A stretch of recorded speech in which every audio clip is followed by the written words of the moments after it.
नमस्कार।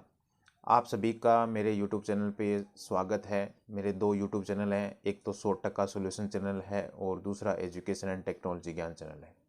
दोनों पे इस प्रकार के वीडियो आपको देखने को मिलेंगे जो सभी घरों के लिए फ़ायदेमंद होते हैं वीडियो, या जो सभी घर, चाहे मिडिल परिवार हो चाहे कौन सा ही हो, ज़्यादातर वीडियो जो है वो मिडिल परिवार के लोगों के लिए हैं, जो छोटे कमज़ोर वर्ग हैं या जो गरीब लोग हैं, उनको सबसे ज़्यादा फ़ायदा देने वाला मेरा चैनल है।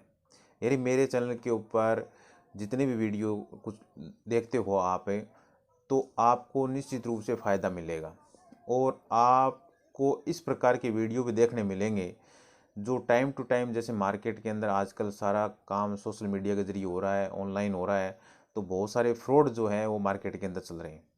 तो उन फ्रॉड से यदि बचना है आपको, तो मैं समय समय पर इस प्रकार की वीडियो डालता हूँ, जिसको देख करके लोग मेरे वीडियो की तारीफ़ करते हैं, या बहुत सारे लोग फंस जाते हैं, उसके बाद मुझसे संपर्क करते हैं, तो उनको आगे का रास्ता भी दिखाया जाता है कि आगे उसको करना क्या है। जो होना है वो तो हो जाता है, लेकिन आगे करना क्या है उसका रास्ता भी दिया जाता है।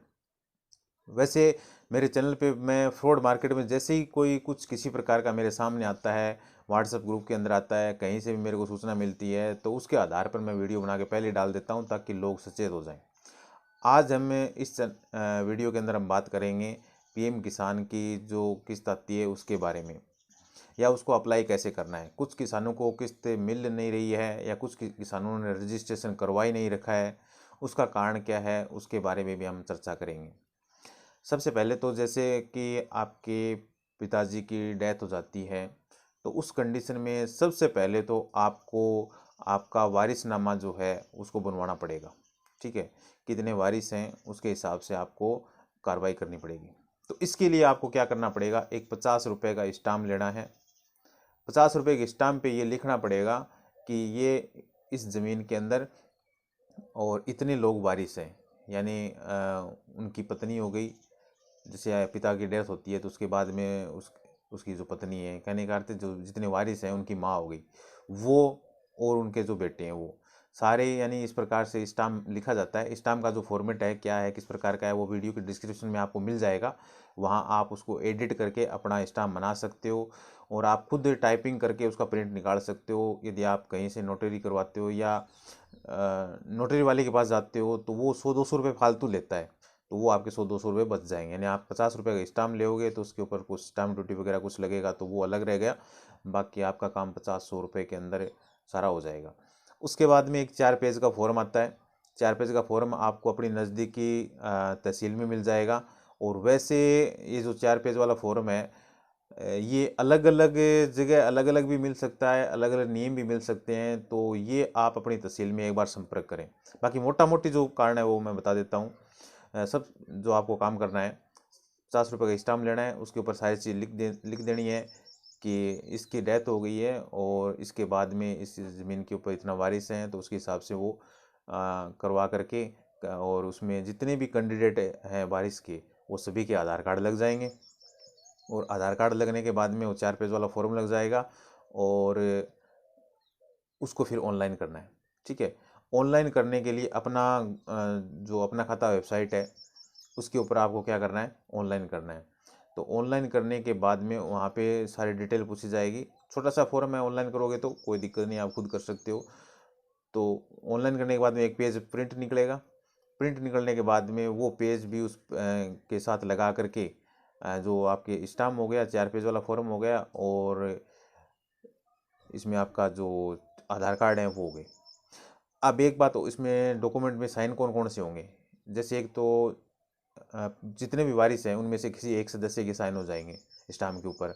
उसके बाद 2 या 3 गवाह होते हैं, उन गवाहों के आधार कार्ड भी लगेंगे। खुद के आधार कार्ड, जितने भी वारिस हैं उनके आधार कार्ड लग गए, और जो गवाह हैं उनके आधार कार्ड भी लगेंगे, और उनके साइन भी होंगे। ठीक है, तो ये इस प्रकार से ये आपका फॉर्म तैयार हो जाएगा। और ये कंप्लीट करने के बाद में आपको ये फॉर्म में पटवारी को देना है।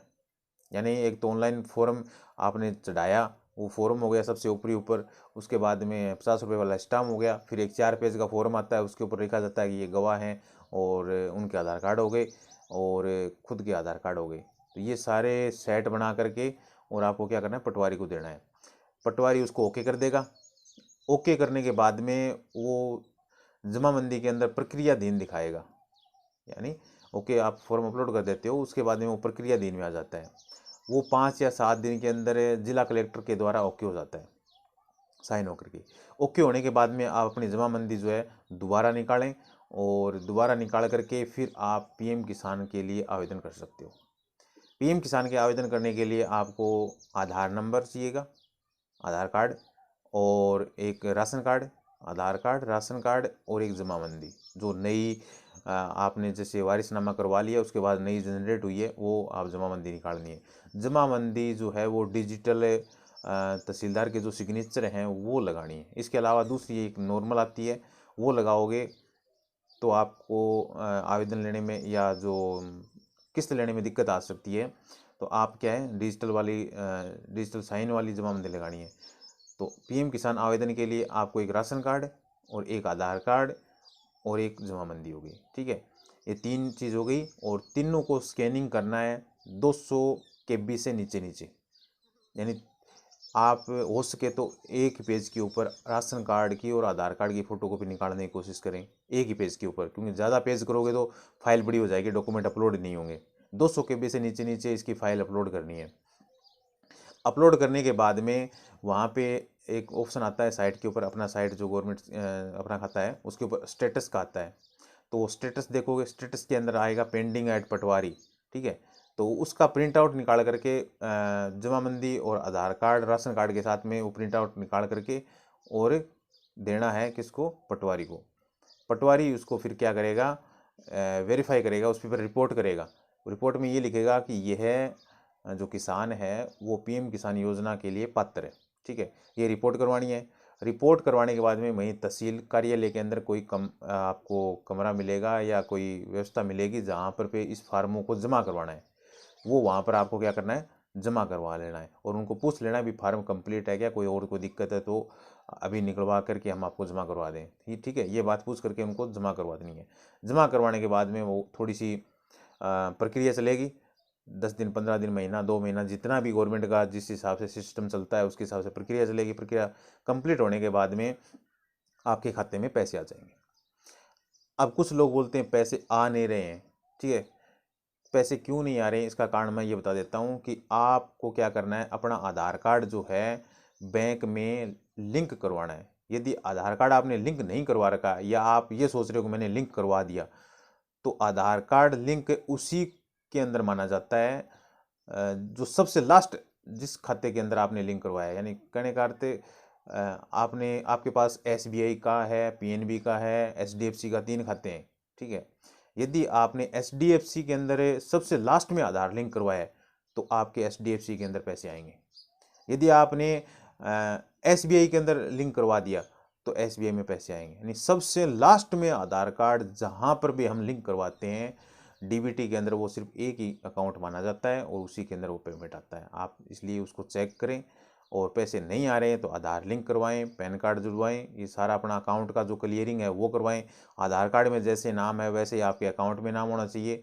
आधार कार्ड में जो डेट ऑफ बर्थ है वही डेट ऑफ बर्थ आपके अकाउंट के अंदर होनी चाहिए। कहने का सेम टू सेम डिटेल होनी चाहिए, कहीं पर भी कोई भी स्पेलिंग की दिक्कत नहीं होनी चाहिए। इस प्रकार से यदि आप करवाते हो तो आपका पैसा निश्चित रूप से आएगा। फिर भी किसी का पैसा रुका हुआ है या कोई कारण है तो पूरी डिटेल के साथ और मुझे कमेंट करें। कमेंट के अंदर मैं आपको जवाब दूंगा, उसका सोल्यूशन निकालेंगे। जितने आप कमेंट करोगे उसके हिसाब से क्या है कि आगे वीडियो बना के भी डाल दूंगा पूरा डिटेल के साथ। कमेंट के बिना मुझे मालूम नहीं पड़ेगा। तो मेरे चैनल को सब्सक्राइब करें, लाइक करें, और इसी प्रकार के वीडियो आपको आगे से भी मिलते रहेंगे। आपको हर तरह का मदद मिलेगा। थैंक यू, धन्यवाद।